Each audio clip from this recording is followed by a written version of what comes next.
Hello and welcome back. Here is my next build. This is the Jagdpanzer 38 mid-production by Cyberhobby, one of their value packs. For those of you who may not be familiar, this is actually a Dragon kit. This Dragon kit original molding, I think, is from 1999 thereabouts. It's a value kit because it comes here with these 4 figures from the Ardennes. So it's not the greatest, latest molding, but seems to be a pretty fair kit. Alright, so I'm just give you a quick tour around the box. So it's just the same thing as the cover art. Some little warnings. This boxing is from 2013, but again, the actual plastic molds are from the late 90s. This is kit number 9148, and here they show you some of their other kits in this line and series, and then same information on that side. Okay, let's open her up. Alright, so first off, just to quickly go through the instructions. So this is the Cyberhobby instruction, which you got your sprue map and a few pieces, not too many, which are not used. And this is the fold out variety. So this is a typical Dragon Cyberhobby style.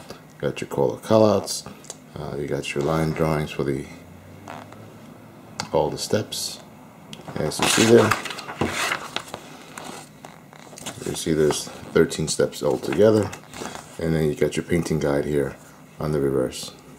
So it should be interesting. One of the reasons I selected to do this next is because it comes with the figures and gives me another chance to do some figure painting practice. Right, and there's the 2 markings for the kit. Alright, so everything comes in their little crinkly bags, which I already have pre-opened up. So there's 1, 2, 3 bags altogether. First bag has these 2 sprues, which has the gun mantlet, which just have some, seems like to be fair, decent texturing there on both of them, if you can see it. And you got the back hull pieces. And you have your main tub. And again, I mean, it's not the greatest current detail level, but I think it's more than fair enough for what it is. And you got the main hull. You can see it. And you got some of the other pieces, such as the machine guns, the jack, transmission, looks like one of the barrels.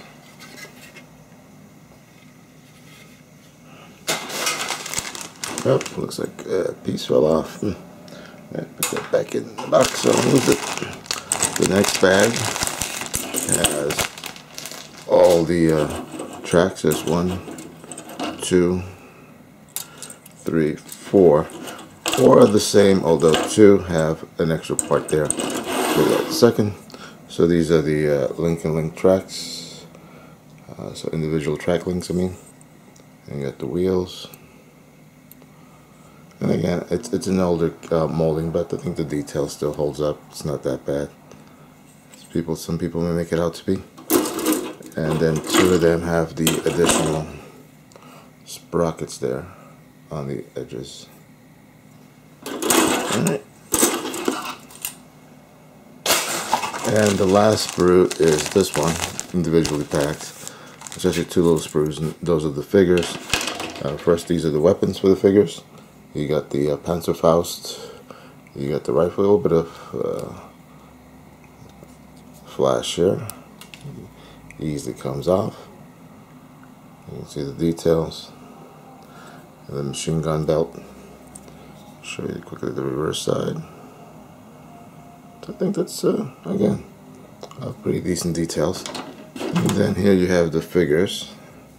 See, where's the front? Okay, here's the front of the figures. I'll show you a couple of them close up. And again, better than those Tamiya figures from the last build, I think, just from looking at it. And here you got the head, the face, and the arms, the legs. You got the backs. You can see it clearly there. So it should be fun.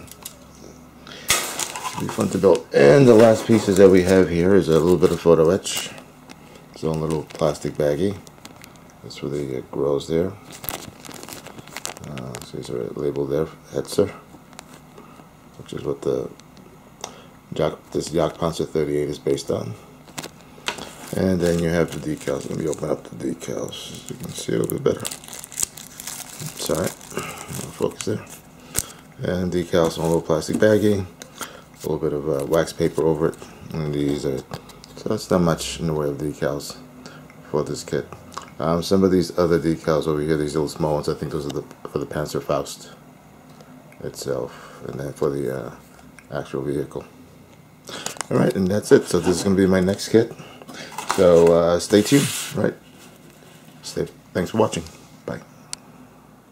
Hello and welcome back. Here's my first update. As you see, I got the kit mostly completed. Apologies for not showing any of the build. There really isn't that much to kit to construct, so I went fairly quickly. But there were a couple of issues I do want to point out that I had here. Putting together this back plate here, there was a gap at either side, but a little bit of filler and sanding sorted that out. When putting together the top and bottom hull, there was a little bit of a gap here, but just holding it together and then a little bit of sanding fixed that fine. The photo etch that comes with this. This is really hard and not all that manageable. So I did have a little bit of difficulty bending the piece, which really these little pieces here, they look a little not as round as they probably should be. You can see there. But they'll do. But otherwise, they're fine. But the major problem I had with this was the tracks and the wheels. The wheels, they don't fit all that great. There's a little bit of play on it, so they kind of twist and turn, but not in the way they're supposed to. So there's a little bit of play on that. So you gotta be careful so they're all dry. When you glue them on, they're all dry, nice and even and straight. Excuse me. And then the other part was the tracks. The single link tracks kind of suck. I mean, there is some flash and there's some injection peg marks, raised injection peg marks that you need to sand down in some places to get them to fit there. And even then, I still had some difficulty. And that's probably what took the longest, just putting these tracks on. If you see that, don't look all that great. But, excuse me. Once you put the side skirts, that's going to hide the top part, and then the bottom part with some weathering will hide that. Alright. So next up, I'm just going to go ahead and prime and paint, put a base coat on this before I do the painting on it, and also assemble the figures. Alright, so I'll be right back. Thank you.